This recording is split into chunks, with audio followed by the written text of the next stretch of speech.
do that, though I do not have a ding on my email. And what they do is they, A, turn off the auditory indicator, and they, B, say, here are 2 or 3 times a day that I'm going to spend half an hour working on my email, okay? And when they do that, what they find is that it takes a lot less time to go through your email when you consciously choose a time to do it than it does when you have it up and you're going to it every time an email comes in, or every time you get bored or need a distraction, or every time you think of it. It takes a lot longer, and it's because of what we said originally.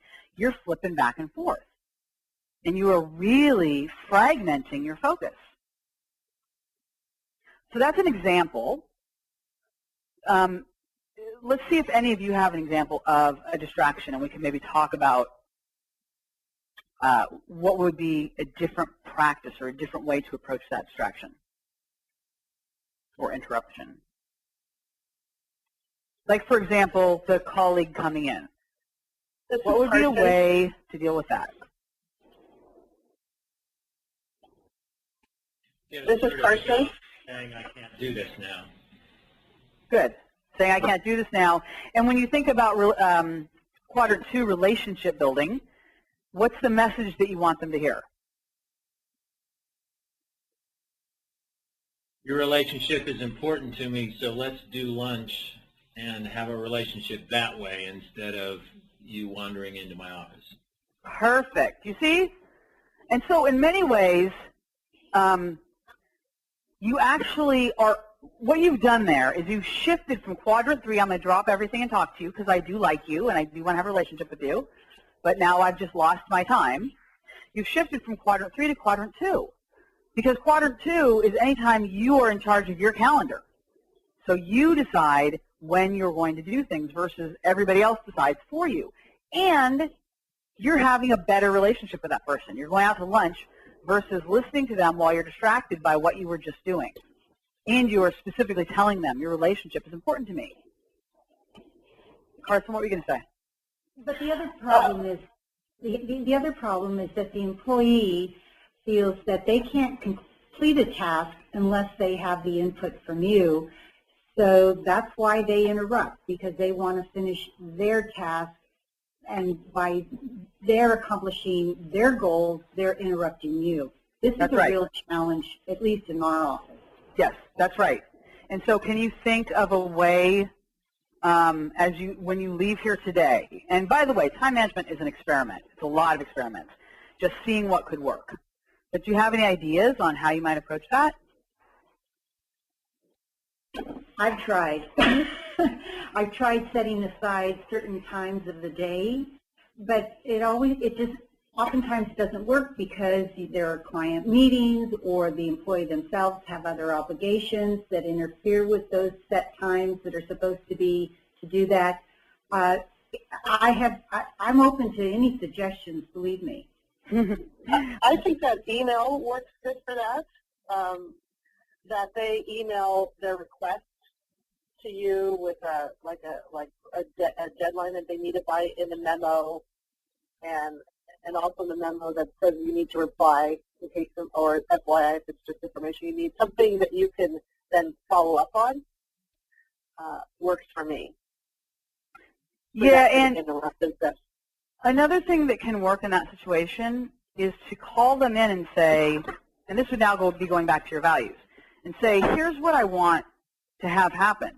This is why I want to have this happen. I want all of us to be able to focus. I want you to be able to get what you need, and I want to be able to focus. So what ideas do you have for how we can do this so you're not interrupting me? And you all kind of brainstorm together, because there's no right answer. There are a lot, like Carson's saying with the email, that really works in her organization. For some people it does, some people it doesn't, some people like a hybrid of that would work. So it's really like bring everybody into it from quadrant 2 aspect. I mean, that meeting would be a quadrant 2 meeting. And talk about how that is. Because when I do this this talk, there's, you know, I'll usually like outline quadrant 3, you know, like put a little block around it because visually It's about drawing boundaries. Because what's happening is people are stepping over the boundaries of your time. So the brainstorm that I want you to walk away with today is, how do I set boundaries with people so that, or with myself, by the way, like with emails, how do I set the boundaries that I need so that these interruptions don't keep happening, so that I run my calendar rather than my calendar running me, right? So that I control my time versus somebody else controls my time. There's not a simple answer, you guys. Sorry. I mean, that's what I was saying at the beginning. You are going to have to walk away and brainstorm with this stuff. And, by the way, here's some other good news. You're also going to walk away with a 40-minute call with me. So what I'm going to suggest is you work with this material for a while, and then we have a phone call and talk about how to improve that, because it is going to be an experiment. Try something, see how it works, try something else.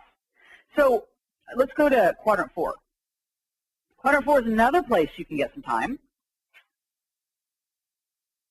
Quadrant 4 is not urgent and not important. And this one's kind of comical as well, because we spend time doing things that are not urgent and not important, even though we're stressed and overworked. So what are the kinds of things that you do that are not urgent, not important? Oh, look, there's a list you can choose from. Not urgent, not important. So that probably covers a lot of what people do. Candy Crush. Candy. You know, Carson, I did this training at a business once, and there was a woman there. She's probably 22. She said, "Do not play Candy Crush. If you haven't started, never start." So apparently, it's a little addictive. So why do you think? And okay, other examples for maybe the older and less technological amongst us. One is television. One is perhaps just People Magazine, something that's similar to Facebook but in paper. Why do you think that we end up doing Quadrant 4 activities when we are so stressed and we don't have enough hours in the day? It's called escape. That's right. That's right. And why are you escaping when you have so much to do?